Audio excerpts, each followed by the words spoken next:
when you're a competitive athlete, you learn very quickly how strong you are or how energetic you are, all of those things. But it could very well be that there's a lot of people who have an equally as good a body as you have, that performs just as well, that is as muscular, let's say in bodybuilding, there's exactly the same kind of proportions in all of those things.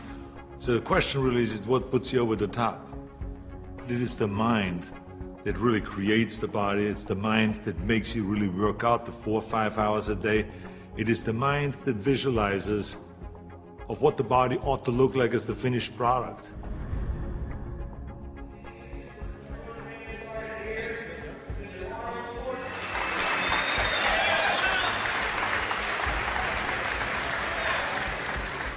Hello everybody.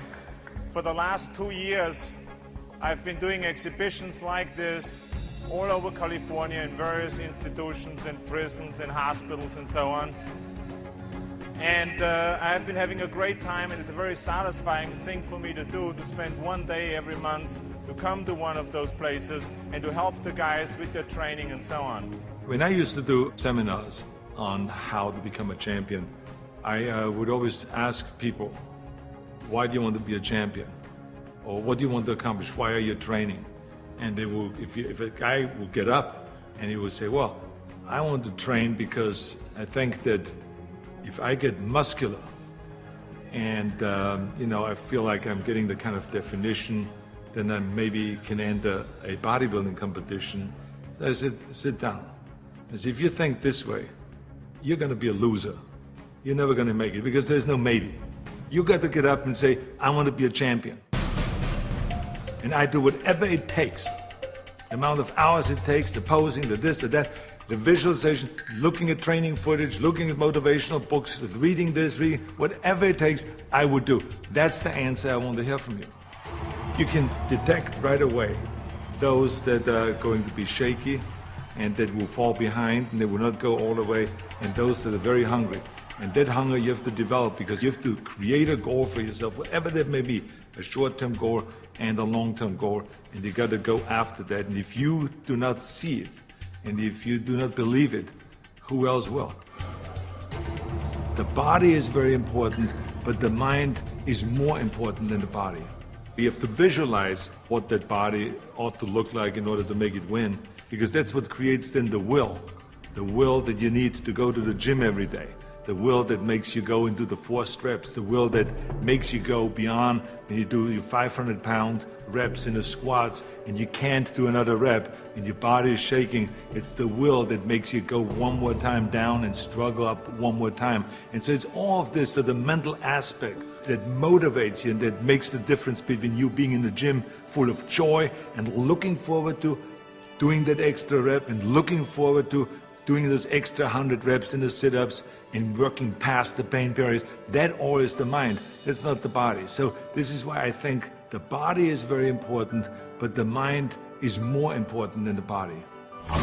So you got to go to the gym and feel like every rep that you do is getting you one step closer to that goal, to make that vision that you have turn into reality. And that's why when you look at pumping iron, for instance, you can see that we always had great joy in the gymnasium. And people always were saying, why would you laugh and have a good time? You're working at 5 hours. Well, we did because I knew that every workout, every 5 hours, would get me closer to becoming the Mr. Olympia or the Mr. Universe or the Mr. World and all those things. And I think that if you think that along the way you're not going to fail, then you're blind. Because there's no one that I've ever met, no matter how successful they are, that haven't said that they had their failures along the way. You have to. I mean, the only way that you really know that you can lift 500 pounds is if you're willing to fail. So if you're afraid of failure, then you will never grow. The people that grow the furthest are the people that really don't care. They fail or they make it, they're going to take that risk because that's what you have to do. I think what we learn in sports is very helpful to anything and everything else that you do in life. So now you apply that principle to acting. And you say to yourself, well, wait a minute, I put 5 hours in every day in working out, I did my posing 1 hour a day, I did my stretching and the this and that, and all of those kind of things. So now, let me apply the same thing to my acting career.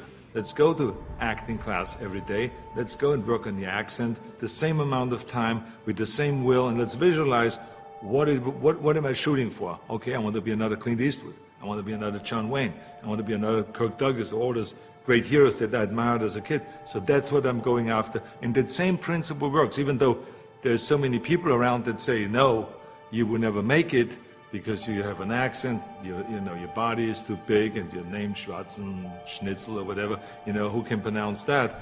But you know. It doesn't matter if anyone else knows and if anyone else believes in it, but you know. And that you know that principle of visualizing yourself as a star will work, and all you have to do now is go towards that vision. I've retired from bodybuilding in 1975, and I signed a series of Conan movies. Here I was, big studio behind you, budget $20 million, of course, which was in those days is an equivalent of today $150 million. I was going to Australia to be a judge at the Mr. Olympia competition. But then all of a sudden, I thought, I should compete.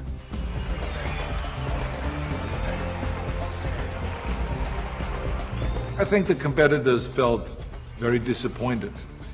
So they felt kind of, why would I do that? Why would I take that trophy away from them when I have everything else on the plate? And so I think there was disappointment there. And, I just felt, well, that's something that I need to do. I felt very strongly about it, and so I competed. So now you apply that principle in my political career. This historic election has come about because there's a tremendous disconnect between the people of California and the leaders of California. I'm running for governor to lead a movement for change. I want to be the people's governor. I will work honestly, without fear or favor, to do what is right for all Californians. Join Arnold and let's bring California back. People see me as a big action hero on a screen, and they expect the same kind of bigger-than-life action in reality. That's why in my political career, people always say to me, well, but this is politically risky to go and start, for instance, talking about prison reform. People don't want to go and even talk about that. So I say, well, yeah, maybe it's politically risky, but in the meantime, we have 172,000 prisoners in facilities that are built for 100,000, and something is going to break, and something is going to happen. I want to fix it. I feel very strong that I can bring people together. I feel very strong that I could unite Democrats and Republicans, all of those things. And I knew exactly what needed to be done to turn the economy around, to bring jobs back, to bring businesses back, to reform, workers' compensation, and to do all of those things. I knew there's certain things that we have to do to turn the economy around and to make people in California feel like that this is, in fact, a golden state. And true enough, after I have announced, and after I ran, and after I won, all of the things that I've planned became a reality. I always use bodybuilding as an example for a lot of things that I do. If it is talking about the budget, if it's talking about the environment, if it's talking about prison reform, somehow I always get in my experience of what I've learned in bodybuilding and then somehow tie it in of what I'm doing today. I have learned a tremendous amount, and every day still is a learning experience.